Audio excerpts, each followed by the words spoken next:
Good morning and welcome to the Killik & Co market update. Things are quietening down as Christmas approaches, but we've still had some interesting market moves this week. First up, the NASDAQ Composite has gone above 20,000 for the first time. The NASDAQ Composite contains all the companies that trade on the NASDAQ exchange, about 2,500 shares in total. It's weighted by market capitalization, which means that bigger companies have a bigger weighting, and as a result of that, it's quite heavily focused on some of those big tech names. Here's the 10-year chart. The level of the index has more than quadrupled over that time. One reason for this week's rise has been the latest US inflation data. It was in line with expectations, and that has cemented the expectation that the Federal Reserve will cut interest rates when it meets next week. We keep a close eye on the CME FedWatch tool, which analyzes where traders expect interest rates to go based on how they are trading the market. At the moment, the implied probability of rates being cut next week is 96.4%. The probability of them staying the same is just 3.6%. Later this week, we've had Donald Trump talking about further cuts to US corporation tax, and that has led to further stock market optimism. European NATO members have been discussing higher spending targets this week.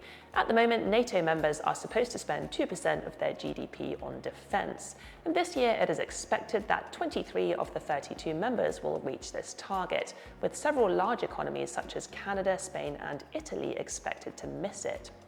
Donald Trump has been threatening to pull the US out of NATO and to stop supporting Ukraine. And that would put more pressure on European countries to step up. On this chart, the solid pink line shows the 2% target and the dashed line shows the potential higher 3% target. It's worth noting that levels of spending have already increased quite significantly in the last couple of years as a result of Russia invading Ukraine.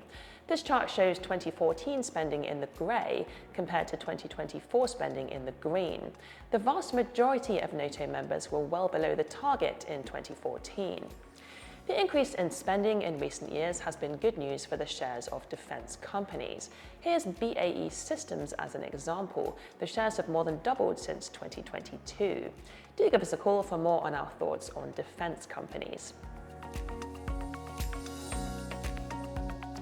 And finally, the European Central Bank has voted to cut interest rates from 3.25% down to 3%. We've now got a bit of a divergence between where European rates are expected to go in the short term and where the UK rate is expected to go in the short term. The Bank of England base rate is currently 4.75%. The European economy is struggling a bit and arguably would benefit from lower interest rates. The UK economy is also struggling for growth a bit. Data out this morning showed that the economy actually shrank in October, but the autumn budget here in the UK is expected to be inflationary, and therefore interest rates may need to remain a bit higher in the short term to keep that inflation under control.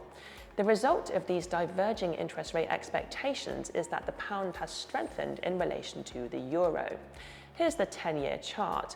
This week, the pound hit an 8-year high against the euro, and that's its highest level since the Brexit referendum in 2016. Next week, we are expecting results out from Accenture and Nike.